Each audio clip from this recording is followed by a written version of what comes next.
இயேசு கிறிஸ்துவின் நாமத்தினால் உங்களை வாழ்த்துகிறோம். இந்த நல்ல நாளிலே ஆண்டவருடைய வார்த்தையை நாம் பார்க்கலாம். சகரியா 2ஆம் அதிகாரம் 8ஆம் வசனம். உங்களை தொடுகிறவன் அவருடைய கண்ணின் மணியை தொடுகிறான். ஆம் பிரியமானவர்களே, இந்த காலை வேளையில ஆண்டவர் உங்களோட பேசுகிற வார்த்தையை நாம் பார்க்கலாம்.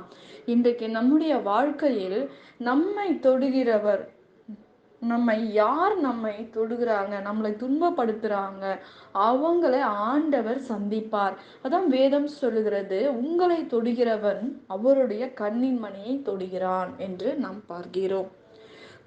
உங்களுக்கு ஒரு ஆபத்து என்றால் ஆண்டவர் வேடிக்கை பார்த்து கொண்டு இருக்கிற தேவன் அல்ல, நம்முடைய தேவன். அதிலிருந்து உங்களை விடுதலையாக்கவும் ரட்சிக்கவும் அவருடைய கரம், அவர் தேவ தூதனை அனுப்பி நம்மை விடுதலையாக்கி நம்மை பாதுகாக்கிற தேவனா இருக்கிறார். பிரியமானவர்களே, இன்றைக்கு நம்முடைய வாழ்க்கையில் ஒரு மனிதனுக்கு, இப்ப நமக்கே வச்சுக்கோங்க, ஒரு பிரச்சனை வரும்போது நமக்கு விரோதமா இருக்கிற ஜனங்கள் என்ன நினைப்பாங்க? சந்தோஷப்படுவாங்க. அவனுக்கு இப்படி ஆயிடணும், அவன் இப்படி ஆயிட்டா ரொம்ப சந்தோஷமா இருக்கும், அவன் இப்படி பண்ணா, அவனுக்கு இந்த மாதிரி விஷயம் நடக்கணும், அவங்க குடும்பத்துல அவங்களுக்கு இந்த மாதிரி காரியங்கள் நடந்து விடணும், அவன் உயிரோடவே இருக்கக்கூடாது அப்படின்னு இருக்கிற ஜனங்கள்லாம் உண்டு. ஆனா அவர்கள் மத்தியில் ஆண்டவர் சொல்றாரு, உங்களை தொடுகிறவன் அவருடைய கண்ணின் மணியை தொடுகிறான் என்று வேதம் சொல்லுகிறது. இன்றைக்கு அப்படிப்பட்ட காரியங்களை சொல்லுகிற மனிதர்கள் மத்தியில் ஆண்டவர் உங்களோட இருந்து உங்களை பாதுகாக்க ஒரு வல்லமை உள்ள தேவனா இருக்கிறார். பிரியமானவர்களே, இன்றைக்கு அப்படி சொல்லுகிற ஜனங்கள் மத்தியில் நீ வாழ்ந்து கொண்டு இருக்கலாம். இவர்கள் இந்த காரியத்தை உனக்கு இந்த காரியம் செஞ்சா ரொம்ப சந்தோஷமா இருக்கும் அப்படின்னு ஜனங்கள் நினைக்கலாம். ஆனால் ஆண்டவருடைய வார்த்தை சொல்லுகிறது, ஆண்டவர் உங்களை பாதுகாக்க தூதர்களை இட்டு இருக்கிறார். உங்களை ஒவ்வொரு நாளும் உங்களை ஒரு கரம் உங்களை பாதுகாக்கிறதுங்க. அதை நீங்க உணராம கூட நீங்க இருக்கலாம். ஆனா ஆண்டவருடைய பிள்ளைங்களை ஆண்டவர் கண்ணின் மணி போல பாதுகாக்கிறவரா இருக்கிறார் என்று வேதம் சொல்லுகிறது. உங்களை தொடுகிறவன் என் கண்ணின் மணியை தொடுகிறார்கள் என்று வேதத்தில் நாம் பார்க்கிறோம். பிரியமானவர்களே, நீங்கள் தேவ தூதரனை அனுப்புகிற தேவன். ஆனால் வேதம் சொல்லுகிறது, ஆபத்திலே அவரே உங்களோட இருந்து உங்களை தப்புவிக்கிற தேவனா இருக்கிறார், கனப்படுத்துவார் ஆண்டவர். ஆகவே உங்களுடைய சூழ்நிலையை ஆண்டவர் நின்று மலை போன்ற பிரச்சனைகளை கண்டு அஞ்சாதீங்க, மாறாக உலகத்தில் இருக்கிறவனிலும் உங்களுக்குள் இருக்கிற தேவன் பெரியவர் என்று வேதம் சொல்லுகிறது. உங்களுக்குள்ளாக இருக்கிறவர் பெரியவர், உங்கள் தேவைகளை சந்திக்கிறவர் பெரியவர். உங்கள்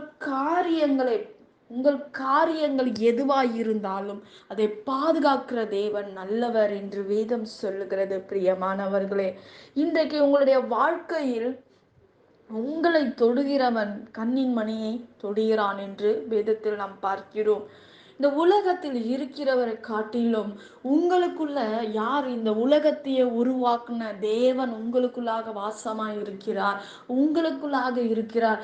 இவையெல்லாம் காட்டிலும், உன் பிரச்சனையை காட்டிலும், உன் நிந்தனையை காட்டிலும், உன் குடும்ப பிரச்சனையை காட்டிலும், உன் திருமண வாழ்க்கையில இருக்கிற போராட்டத்தை காட்டிலும், பிசாசை காட்டிலும், உனக்கு முன்பாக நீ நின்று கொண்டிருக்க பெரிய மலையை காட்டிலும் உங்களுக்குள்ளாக இருக்கிற தேவன் பெரியவர்.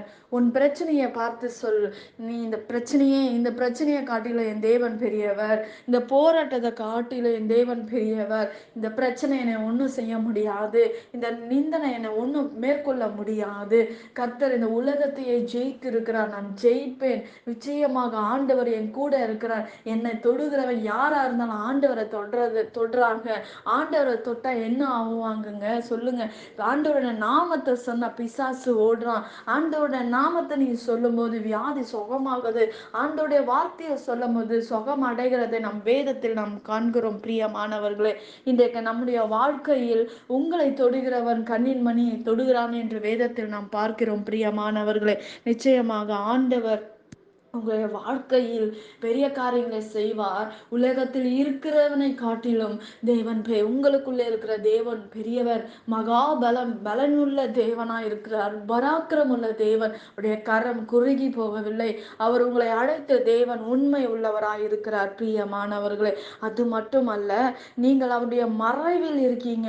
உன்னதமான மறைவில் இருக்கிற எந்த மனுஷனை ஆண்டவர் அவருடைய நிழலில நாம தங்கி இருக்கிறோம். அந்த நிழலை விட்டு நாம் வெளியே வரும்போதுதான் நமக்கு பிரச்சனைகள், போராட்டங்கள் வருகிறதை நாம் பார்க்கிறோம். பிரியமானவரே, உன்னதமானவருடைய நிழலிலே ஒரு மனிதன் இருக்கும்போது, அந்த நிழலை விட்டு வெளியே வரும்போது வெயில் சுடும், பல காரியங்கள் நம் மேல் வந்து விழுகிறதை நாம் பார்க்கிறோம். பிரியமானவர்களே, இன்றைக்கு அவருடைய உன்னதமானவருடைய நிழலிலே இருக்கிற மனுஷன், அவனை கர்த்தர் பாதுகாக்கிறார்.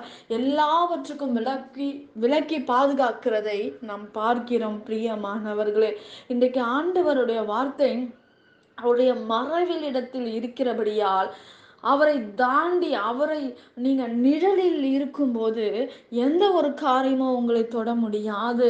ஒரு கண்ணின் மணிக்குள்ளாக இருக்கும்போது எந்த காரியமும் உங்களை தொட முடியாது. ஏன்னா ஆண்டவருடைய பாதுகாப்புல நீங்க இருக்கும்போது எந்த காரியமா இருந்தாலும் ஆண்டவர் எல்லாவற்றையும் நொறுக்கி போடுகிற தேவனாய் இருக்கிறார்.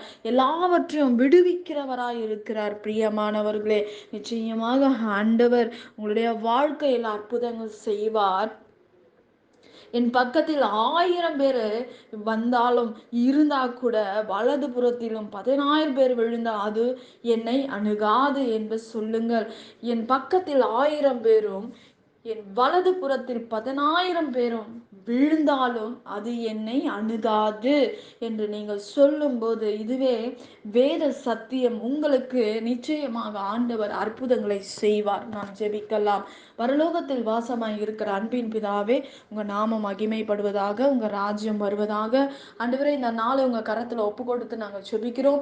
இயற்கைக்கு அப்பாற்பட்ட அற்புதமும் அதிசயமும் நடக்கட்டும். ஆண்டவரே, இயற்கைக்கு அப்பாற்பட்ட காரியங்கள் எங்களோட வாழ்க்கையில நீர் கட்டளையிடுங்க. பெரிய காரியங்களை செய்து முடிங்க.